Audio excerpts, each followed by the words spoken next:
নবীদের বৈশিষ্ট্য হচ্ছে নবীরা যেখানে মারা যায় ওখানেই কবর দিতে হয়। জানেন এটা? বিষ্ণু ইসলাম মারা গিয়েছিলেন আম্মাজান আয়েশা রাদিয়াল্লাহু তাআলা আনহার ঘরে, ফলে ওখানে বিষ্ণু ইসলামের কবর রয়েছে, ওখানেই কবর। এবং ওই কবর দেওয়ার পরেই ওই কবর দেওয়া ঘরের ভিতরে আম্মাজান আয়েশা যতদিন আয়েশা রাদিয়াল্লাহু তাআলা আনহা যতদিন বেঁচে ছিলেন ওখানেই ছিলেন কবরের পাশে। এরপরে বাবা মারা গেলেন আবু বকর, বিষ্ণু ইসলামের পাশে কবর দেয়া হলো, বাবা আর স্বামীর পাশেই থাকলেন। এরপর ওমরে ফারুক মারা গেলেন, ওনারও কবর দেয়া হলো। কিন্তু এখন তো আর বাবা আর স্বামীর সাথে পর্দা নেই, ওমরে ফারুকের সাথে তো পর্দা আছে। তো তখন তিনি ঘরটা হয়ে গেছে ছোট, তিনটা কবরে অনেক জায়গা স্পেস নিয়ে গেছে, এখন অল্প একটু জায়গা পর্দা টাঙিয়ে দিলেন ওমরে ফারুকের সাথে পর্দা হিসেবে ছোট্ট একটা জায়গায়, যতদিন বেঁচে ছিলেন ওখানটাতেই ছিলেন। ওমরে ফারুক যখন আমিরুল মুমিনিন খলিফা, তখন ছেলে আব্দুল্লাহকে পাঠিয়েছিলেন যে যাও একটা অনুমতি আগে থেকে নিয়ে রাখো আম্মাজান আয়েশার কাছ থেকে, যেহেতু ঘরটা ওনার, ওনাকে বলে রাখো যে আমি মারা গেলে যেন আমার দুই বন্ধু মুহাম্মদ সাল্লাল্লাহু আলাইহি ওয়াসাল্লাম এবং আবু বকরের পাশে যেন কবর দেয়া হয়। আব্দুল্লাহ এসে বলল, আব্বা জান তো এই পয়গাম পাঠিয়েছেন। আয়েশা রাদিয়াল্লাহু তাআলা বললেন, আমার খুব ইচ্ছা ছিল আমি আমার স্বামী এবং বাবার পাশে শোব, কিন্তু আমিরুল মুমিনিন যখন চেয়েছেন এটাকে আমি ফিরিয়ে দিতে পারি না। ঠিক আছে যাও, তোমার আব্বাকে বলো তোমার আব্বাই শোবেন ওই জায়গায়। আচ্ছা, তো ওমরে ফারুক আপনারা জানেন অ্যাসাসিনেশনে ইন্তেকাল করেছেন, আত্মাইর আঘাতে, ছুরিকাঘাত করা হচ্ছে, কয়েকবার স্টেবিং। এত জখম হয়েছে দুধ দিলে ওই জায়গা দিয়ে দুধ বের হয়ে যায় না, বীজ পানি দিলে বের হয়ে যায়। তো সবাই বলল আমিরুল মুমিনিন আপনি এবার ওসিয়ত করেন, কে হবে আপনার পরে লিডারশিপ, কে নিবে? মুসলিম উম্মাত অনেক বড় হয়ে গেছে।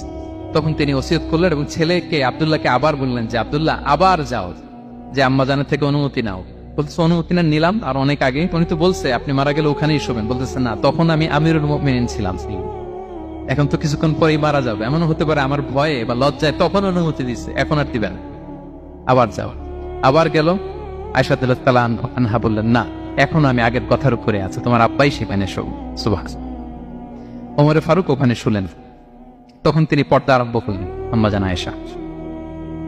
তাহলে রাসূল সাল্লাল্লাহু আলাইহি ওয়াসাল্লামের কবরটা হচ্ছে আম্মাজান আয়েশা রাদিয়াল্লাহু তাআলা আনহার ঘরের ভেতরেই। আপনারা মসজিদে নববী যারা ভিজিট করেছেন তারা জানেন যে আপনারা যখন কিবলামুখী হয়ে নামাজ পড়েন, বাম দিকে বিষ্ণু ইসলামের কবর, সেখানে রাসূল সাল্লাল্লাহু আলাইহি ওয়াসাল্লামের পাশে আবু বকর এবং ওমরে ফারুক রাদিয়াল্লাহু তাআলা আনহুমা শুয়ে আছেন।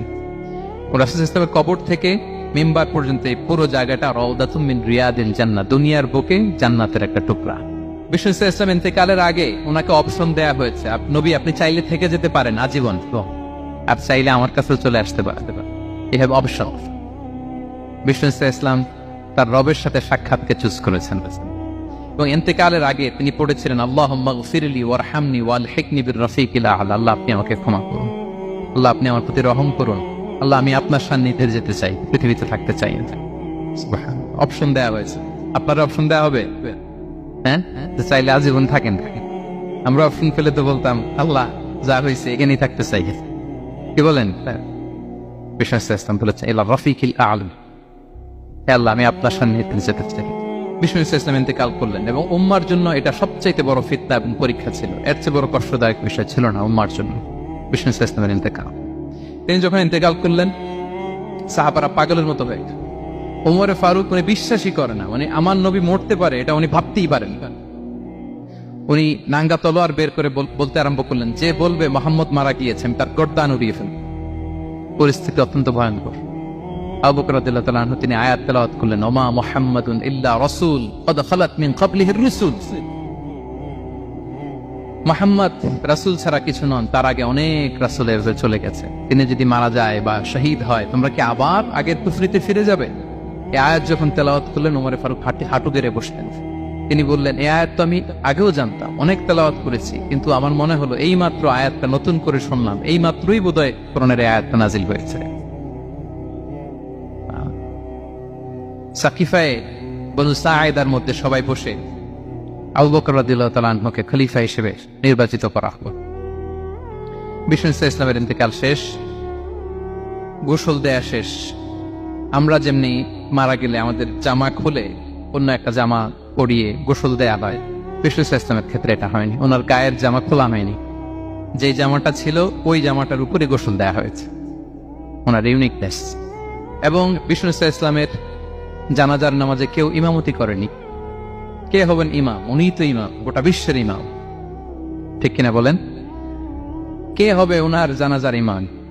কেউ না। সাহাবারা ডিসাইড করলেন কেউ ইমামতি করবে না।